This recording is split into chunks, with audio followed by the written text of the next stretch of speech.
Hello नमस्कार दोस्तों, तो आप देख रहे हैं जियो न्यूज। तो वक्त हो गया है सुबह सुबह की बड़ी खबरों को जानने का। तो उससे पहले यदि आप हमारे चैनल पर नए हैं तो चैनल को सब्सक्राइब कर लें ताकि इसी तरह की देश दुनिया की आप सारी खबरों से रह सके अपडेट। तो खबरों को शुरू करने से पहले पेश है आपके लिए आज का सवाल। क्या आप जानते हैं कौन सा शहर अफगानिस्तान की राजधानी है? आप इस सवाल का जवाब कमेंट में लिख दीजिए। तो चलिए जानते हैं आज सुबह सुबह की बड़ी खबरें। ड्रोन से सामान डिलीवर करेगी अमेजॉन, इस साल से होगी इसकी शुरुआत। जी हां, करीब एक दशक पहले जेफ बेजोस ने ड्रोन के जरिए डिलीवरी की बात कही थी। लंबे समय के इंतजार के बाद अब यह हकीकत बनने जा रही है। ई कॉमर्स कंपनी अमेजॉन ने कहा है कि वह जल्द ही ड्रोन से डिलीवरी शुरू करने जा रही है। कंपनी इसके लिए MK27-2 ड्रोन का इस्तेमाल करेगी, जो कि 12 फीट की ऊंचाई से पैकेज को ड्रॉप करेगा। हालांकि इस दौरान यह कई चीजों का ध्यान रखेगा और आदर्श स्थिति में ही पैकेज को ड्रॉप करेगा। अमेजॉन में प्राइम एयर ड्रोन प्रोग्राम की प्रमुख कैल्सी हेंड्रिक्सन ने बताया कि अगर ड्रोन उड़ाते समय किसी अन्य एयरक्राफ्ट के सामने यह आ जाता है तो यह अपना रास्ता बदल लेगा। तो वहीं अगर पैकेज गिराने से पहले कुत्ता भागकर ड्रोन के पीछे आता है तो यह पैकेज नहीं गिराएगा। उन्होंने कहा कि इस साल के अंत तक अमेरिका के कैलिफोर्निया और टेक्सास में ड्रोन डिलीवरी शुरू हो जाएगी। कंपनी का कहना है कि इससे डिलीवरी पूरी तरह से सुरक्षित है। हेंड्रिक्सन ने कहा कि ड्रोन अपनी मर्जी से कुछ फैसले ले सकेगा।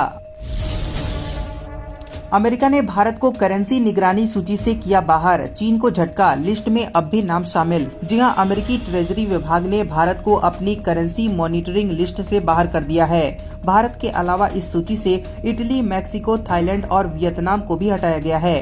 ट्रेजरी विभाग ने अमेरिकी कांग्रेस को सौंपी गई छमाही रिपोर्ट में इसका जिक्र किया है। बता दें कि अगर अमेरिका को किसी देश की फॉरेन एक्सचेंज पॉलिसी पर संदेह होता है तो वह उसे निगरानी सूची में डाल देता है। गौरतलब है कि चीन को अब भी इस सूची से नहीं हटाया गया है। पड़ोसी मुल्क के अलावा इस सूची में अभी Japan, Korea, Germany, Malaysia, Singapore और ताइवान शामिल हैं। अमेरिका का यह फैसला ऐसे समय पर आया है जब यूएस ट्रेजरी सचिव जेनेट येलेन नई दिल्ली के दौरे पर पहुंचे हुए हैं। उन्होंने दिल्ली में वित्त मंत्री निर्मला सीतारमण के साथ मुलाकात और वार्ता की थी। बता दें कि अमेरिका अपने प्रमुख भागीदारों की मुद्रा पर निगरानी के लिए यह सूची तैयार करता है। इसके तहत अमेरिका अपने प्रमुख व्यापार भागीदारों की मुद्रा संबंधी गतिविधियों और आर्थिक नीतियों पर नजर रखता है। जिन देशों के फॉरेन एक्सचेंज रेट पर उसे शक होता है, अमेरिका उसे उस सूची में डाल देता है। भारत पिछले 2 साल से अमेरिका की मुद्रा निगरानी सूची में था। अमेरिका ने कहा कि चीन की विदेशी मुद्रा विनिमय को प्रकाशित करने में विफलता और एक्सचेंज रेट के संबंध में पारदर्शिता की व्यापक कमी के कारण इसे सूची में रखे जाने की जरूरत है। गुजरात चुनाव के लिए कांग्रेस ने घोषणा पत्र में किए बड़े बड़े वादे। 500 रुपए में गैस सिलेंडर, किसानों की कर्ज माफ। जी हां, गुजरात विधानसभा चुनाव में हर पार्टी वोटरों को रिझाने के लिए हर मुमकिन कोशिश कर रही है। कांग्रेस ने बीजेपी का गढ़ जीतने के लिए अहमदाबाद में कई बड़े लोक लुभावन वादों के साथ घोषणा पत्र जारी किया है। इस मौके पर राजस्थान के मुख्यमंत्री अशोक गहलोत ने कहा कि 6 लाख लोगों से पूछकर हमने मैनिफेस्टो तैयार किया है। राहुल गांधी ने जो वचन दिए हैं वो हर हाल में पूरे किए जाएंगे। कांग्रेस के इस घोषणा पत्र में 10 लाख रुपए तक निशुल्क इलाज, फ्री दवाइयां उपलब्ध कराने का वादा, 3 लाख तक किसानों के कर्ज माफी, 300 यूनिट तक बिजली फ्री देंगे, 10 लाख नौकरियों का वादा, महिलाओं के लिए 50% आरक्षण, दूध उत्पादकों को 5 रुपए प्रति लीटर की सब्सिडी, 500 रुपए में गैस सिलेंडर उपलब्ध करवाना, 3000 सरकारी अंग्रेजी माध्यम के स्कूल खुलवाना, लड़कियों के लिए PG तक की फ्री शिक्षा, 4 लाख रुपए तक का कोविड मुआवजा, 27 सालों में हुए भ्रष्टाचार की जांच करवाना, भ्रष्टाचार विरोधी कानून लाना, पुरानी पेंशन लागू करने जैसे तमाम बड़े वादे किए गए हैं। शाहरुख खान को मुंबई एयरपोर्ट पर कस्टम ने रोका, लग्जरी घड़ी के कवर को डिक्लेयर नहीं करने पर लगा जुर्माना। जी हां, बॉलीवुड एक्टर शाहरुख खान मुंबई एयरपोर्ट पर उनको कस्टम विभाग के अधिकारियों ने रोक लिया। शाहरुख ने महंगी घड़ी के कवर को लगेज में डिक्लेयर नहीं किया था। वॉच विंडर एक बॉक्स होता है जिसमें महंगी ऑटोमेटिक घड़ियों को रखा जाता है।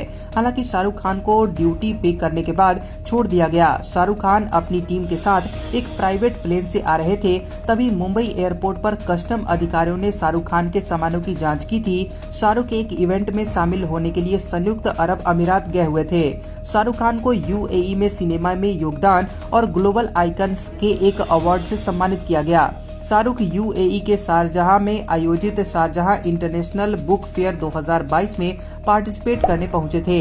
शाहरुख को यहां global icon of cinema and cultural narrative award से सम्मानित किया गया। इस इवेंट में उन्होंने यूएई सरकार का आभार जताया। फोन पे पर आया बड़ा फीचर, बिना डेबिट कार्ड के भी एक्टिव होगा यूपीआई अकाउंट। जी हां, फोन पे पहला UPI third party application provider बन गया है जिसने आधार आधारित यूपीआई ऑन बोर्डिंग फ्लो को रोल आउट कर दिया है। इस अपडेट के बाद अब यूजर्स को फोन पे में यूपीआई रजिस्ट्रेशन प्रक्रिया के दौरान यूजर को डेबिट कार्ड की जरूरत नहीं पड़ेगी। अब यूपीआई सर्विस को सीधे आधार कार्ड के जरिए भी शुरू किया जा सकता है। बता दें कि ऐसे भी बहुत से लोग थे जिनके पास डेबिट कार्ड नहीं था, इसी के चलते यह यूपीआई पेमेंट्स नहीं कर पा रहे थे। अब आधार के इस्तेमाल से कई लोग यूपीआई सर्विस का इस्तेमाल कर पाएंगे। नए आधार कार्ड वाले विकल्प को चुनने वाले यूजर को अपने आधार नंबर के आखिरी 6 डिजिट्स डालने होंगे।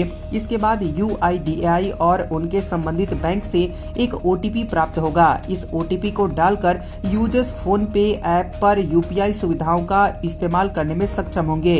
फोन पे के पेमेंट हेड दीप अग्रवाल ने इस पर कहा कि आधार का इस्तेमाल करते हुए और नए ऑनबोर्ड प्रोसेसिंग से यूपीआई इकोसिस्टम को बढ़ाने में मदद मिलेगी। इससे कई सारे नए कस्टमर्स को भी डिजिटल पेमेंट का इस्तेमाल करने में मदद मिलेगी। इसके साथ ही उन्होंने बताया कि वो एनपीसीआई के साथ बातचीत करके यूपीआई को ग्लोबल लेवल पर ले जाना चाहते हैं। ट्विटर ने रोकी पैसे देकर ब्लू टिक लेने की सर्विस, फर्जी अकाउंट बने परेशानी। जी हां, ट्विटर ने पैसे देकर ब्लू टिक लेने की सर्विस को फिलहाल रोक दिया है। बड़ी कंपनियों के फर्जी अकाउंट बढ़ने के कारण यह फैसला लिया गया है। हालांकि मौजूदा यूजर्स के पास उनके अकाउंट की एक्सेस जारी रहेगी और वो उसे पहले की तरह ही इस्तेमाल कर सकेंगे। इसके अलावा कंपनी ने हाई प्रोफाइल अकाउंट्स के लिए ऑफिशियल बैज भी जारी कर दिया है। अब इसे कई अकाउंट्स पर देखा जा सकता है। बता दें कि माइक्रो ब्लॉगिंग साइट ट्विटर ने $8 यानी लगभग 650 रुपए के बदले ब्लू टिक देने की सर्विस शुरू की थी। यह service America, Canada, Australia, New Zealand और ब्रिटेन के आईफोन यूजर्स के लिए थी और आने वाले दिनों में इसका दायरा बढ़ाया जाना था। हर महीने $8 के बदले कंपनी यूजर्स को लंबे वीडियो पोस्ट करने, रिप्लाई, मेंशन और सर्च में यूजर्स को ऊपर रैंक करने के आदि फीचर्स दे रही थी। दरअसल इस सर्विस की शुरुआत के बाद से ही ट्विटर फर्जी अकाउंट की समस्या से जूझने लगी थी। कई यूजर्स ने बड़ी कंपनियों के नाम से फर्जी अकाउंट्स बनाकर लोगों को गुमराह करना शुरू कर दिया। एक ऐसे ही मामले में जीसस क्राइस्ट नाम के ट्विटर अकाउंट को ब्लू टिक मिल गया था। इसके चलते कंपनी के असली और नकली अकाउंट के बीच अंतर खत्म हो गया, जिसके बाद ट्विटर को माफी मांगनी पड़ी थी। व्हाट्सएप लाया बड़ा अपडेट, एक साथ जुड़ सकेंगे 5000 लोग। जी हां, इंस्टेंट मैसेजिंग ऐप व्हाट्सएप अपने यूजर्स के लिए एक बड़ा अपडेट लेकर आया है। कई महीने की टेस्टिंग करने के बाद व्हाट्सएप अब एंड्रॉइड, आईओएस और वेब यूजर्स के लिए कम्युनिटीज फीचर्स को रोल आउट कर रहा है। व्हाट्सएप कम्युनिटीज बहुत मामलों में ग्रुप्स की तरह है, लेकिन इससे आप ज्यादा लोगों को जोड़ सकते हैं। दरअसल व्हाट्सएप कम्युनिटी फीचर को एक ही तरह के ग्रुप को व्यवस्थित करने के लिए लाया गया है। उदाहरण के लिए व्हाट्सएप कम्युनिटीज में एक जैसी रुचि वाले कई सारे ग्रुप्स को जोड़ सकते हैं। इससे रीच काफी बढ़ जाती है और एक ही साथ पूरी कम्युनिटी में मैसेज शेयर हो जाता है। ये फीचर स्कूल, बड़े संस्थान, सोसाइटीज के लिए बेहद काम का हो सकता है। बता दें कि व्हाट्सएप कम्युनिटीज में 50 ग्रुप को एक साथ जोड़ा जा सकता है, लेकिन इसमें अधिकतम पार्टिसिपेंट्स की संख्या 5000 से अधिक नहीं हो सकती है। संसद के शीतकालीन सत्र में शामिल नहीं होंगे राहुल गांधी, कांग्रेस नेता जयराम रमेश ने बताई इसकी वजह। जी हां, कांग्रेस सांसद राहुल गांधी को लेकर बड़ी खबर सामने आ रही है। कांग्रेस प्रभारी महासचिव जयराम रमेश का कहना है कि राहुल के संसद के आगामी शीतकालीन सत्र में भाग लेने की संभावना नहीं है। वह भारत जोड़ो यात्रा को नहीं छोड़ेंगे। सूत्रों के मुताबिक संसद का शीतकालीन सत्र 7 दिसंबर से शुरू होकर 29 दिसंबर तक चल सकता है। आमतौर पर नवंबर के तीसरे हफ्ते में शुरू होने वाला संसद सत्र गुजरात चुनाव के चलते देरी से शुरू होगा। हालांकि इसको लेकर कोई आधिकारिक घोषणा अभी तक नहीं की गई है। संसद के शीतकालीन सत्र के दिसंबर के पहले हफ्ते पुराने भवन में शुरू होने और महीने के अंत तक चलने की संभावना है। अब माना जा रहा है कि कांग्रेस की भारत जोड़ो यात्रा को लेकर राहुल गांधी संसद के शीतकालीन सत्र में शामिल नहीं होंगे। उन्होंने ही इस यात्रा की शुरुआत की थी। कन्याकुमारी से शुरू हुई ये यात्रा कर्नाटक, तेलंगाना के बाद अब महाराष्ट्र पहुंच चुकी है। इन दिनों भारत जोड़ो यात्रा महाराष्ट्र में चल रही है।